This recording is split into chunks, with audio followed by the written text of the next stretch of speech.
I want to give a special shout out to all my patrons, my Bibliosprand, Bibliohowlers, and Bibliomancers. Thank you so much for supporting my hobby and passion even more. It means so much to me. Hi everyone, Petrik here. Today it is time for Salty Petrik to make an appearance.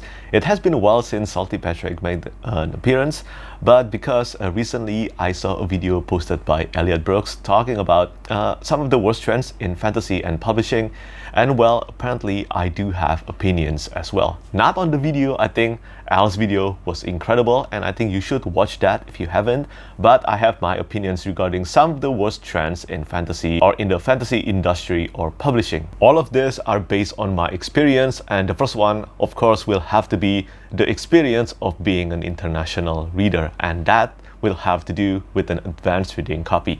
First, international shipping fee is incredibly expensive.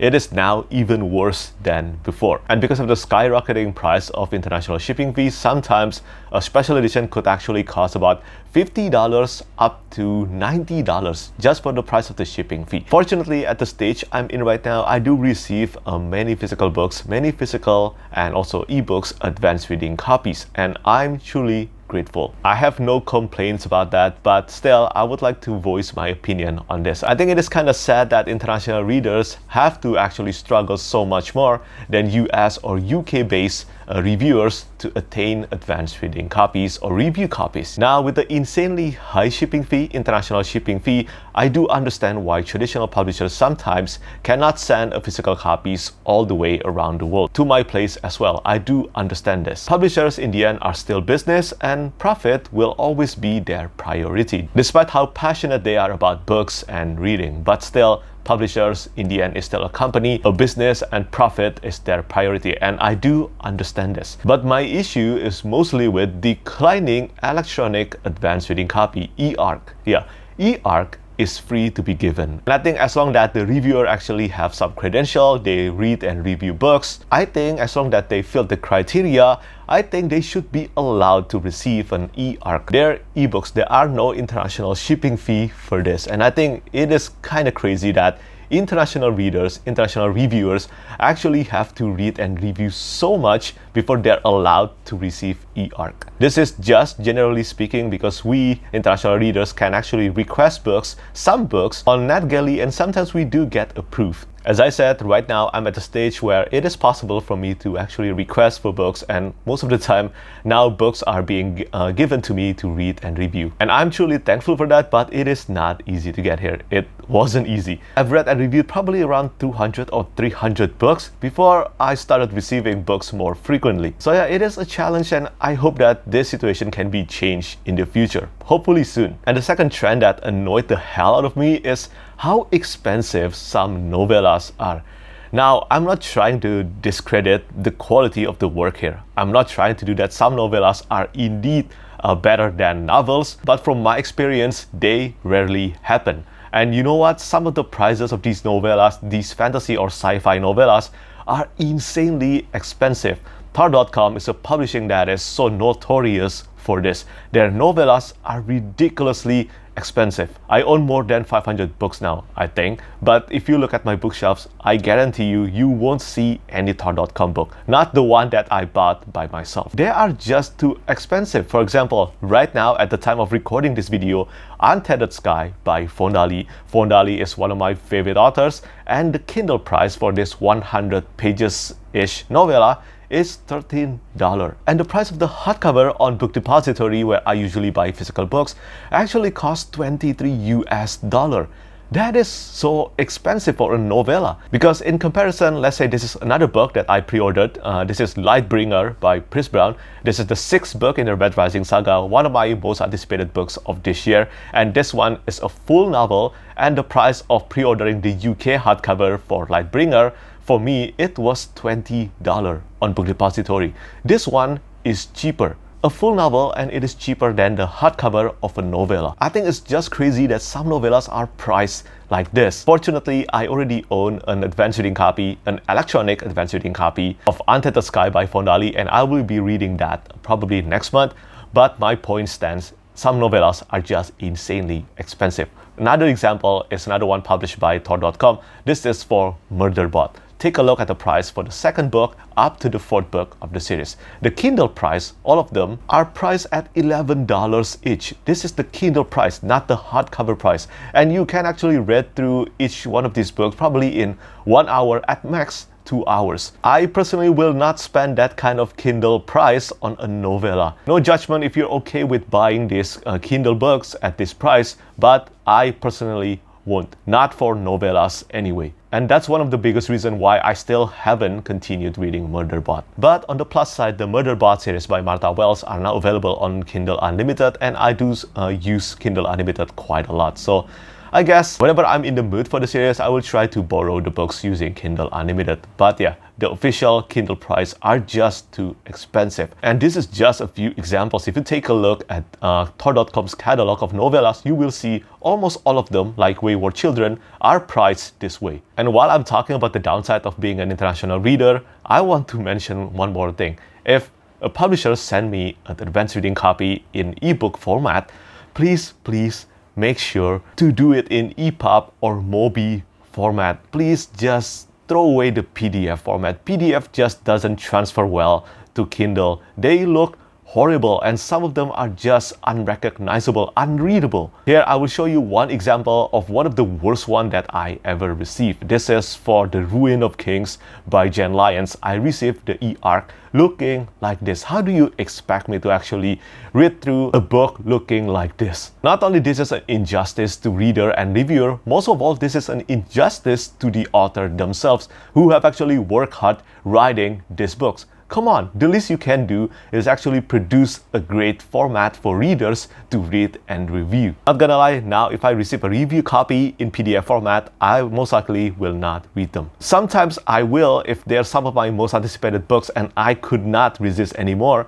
But you know what? Most of the times I won't. I would rather wait for the official release and actually read through a physical copy or something rather than tarnish my own reading experience of the book because of a horrible format that I cannot control. And moving on to the next one, I have talked about this so many times, and I think I will always repeat this until this has become a norm in fantasy series. And that is no detailed recap or summary of what happened before. I genuinely don't know why this hasn't become a standard in the publishing industry. I genuinely don't understand. The only reason is that I think authors hate writing detailed summary. That's what I heard anyway. I think a lot of authors hated writing detailed summary of what happened in the previous books.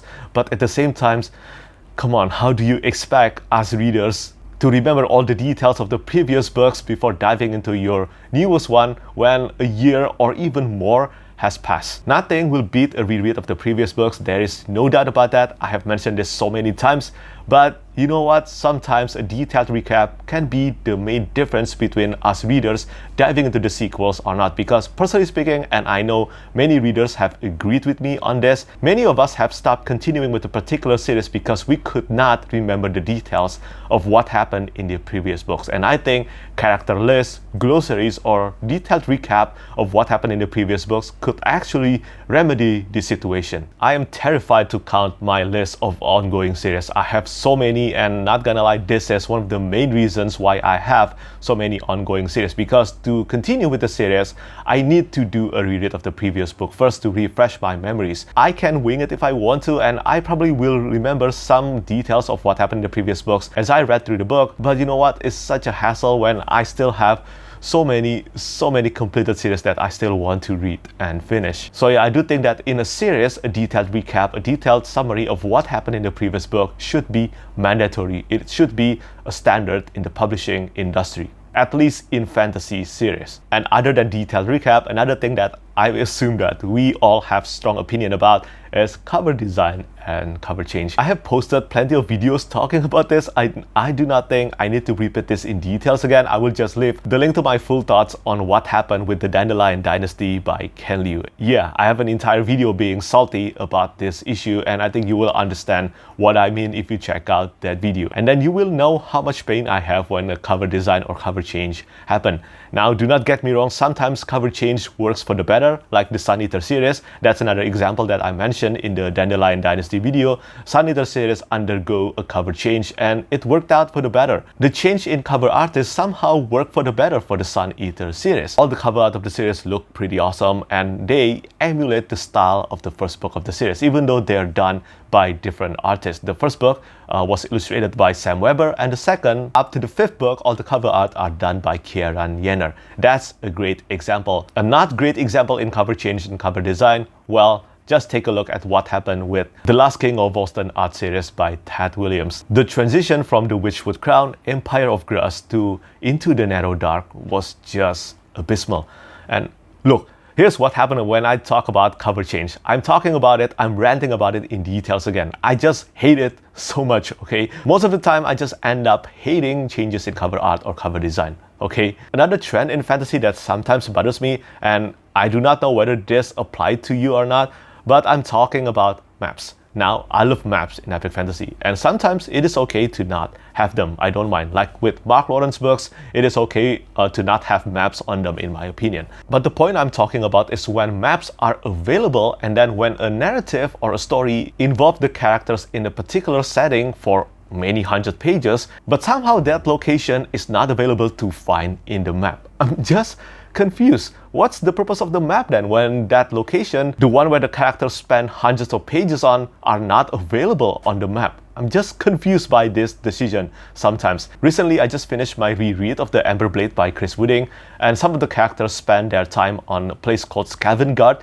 and you cannot find Scavengard on the map. You cannot. Let me know whether you have encountered this situation or not, and do you agree with me on this? And while I'm talking about aesthetic in books, another thing that bothers me is how paperbacks or hardcovers are not all of them floppy. I wish all of them are floppy. I have talked about this so many times on my videos, on my reviews. I love floppy paperback and hardcovers. I think all books should be like them. I do not like reading stiff paperback or hardcovers. I do not like them. And the last trend that I want to mention, because I just experienced this on books a lot last year, and I want to talk about this. And this is probably a trope, and I'm not going to repeat 5 least favorite tropes that I've done on the video. You can check out that video if you haven't seen it. But this one is when the protagonists keep on insisting on forgiving the enemies even after their enemies have done so many vile actions. I'm just so confused. It's like everyone have transformed into Batman or something, and I'm just so annoyed by this. Sometimes it feels like this is done only to prolong a series or a book longer than it should be. 2 good series that can actually explain my resentment on this. One is Heartstrikers by Rachel Aaron. Heartstrikers by Rachel Aaron is a great urban fantasy series, but in this series, this trope is used so many times. The way the characters insist on peaceful measures drive me nuts, and I think the only way this could work is that it happened in a fantasy series. That's it. Without going into spoilers in relation to what happened in the books, I think these measures can be implemented and work only because it is a fantasy series. It's just too impossible to me, and the same one happened with Echo Saga by Philip C. Quantrill. Now, I have mentioned how much I love the series, how much I enjoyed reading the series, but the last 2 books were so focused on this and it kinda drive me nuts. The 8th book in the series is actually my least favorite book in the series because of this. How the characters, the main characters in the series, constantly insist on forgiving the main enemy is just too unbelievable. It's stupid, it's ridiculously idiotic, and I feel like it goes against the personality of some of the characters completely. As I said, I really enjoyed the Echo Saga, but this one thing really hurt some aspect of the series for me. I did mention that the final book was my favorite book in the series upon me finishing it, but I think that was a recency bias because after thinking about it for quite a while, it took me 4 weeks to write the review for the last book in the series. After thinking about it for a while, I think I have to decrease my rating for it. I enjoyed it, but there was some clear disappointment because of this trope for me. So yeah, I think that's the end of today's video. I know that there are still some grievance I have with some trends in publishing and fantasy, but right now these are on the top of my mind. And yeah, do let me know what you think about these factors that I just mentioned, and do let me know what are some of the worst trends in publishing or fantasy that you have encountered. And once again, these are all my opinion. You don't have to agree with them. And if you're okay with any of this, then I do not mind. These are just my opinions, but I'm curious to know your thoughts on them. So yeah, I think that's pretty much it for me today. Salty Petrik will have to say bye-bye for now. I'm sure he will return again. As always, thank you so much for watching and thank you for your support. Bye-bye. Lastly, I want to say thank you so much once again to all my patrons who keep on supporting me.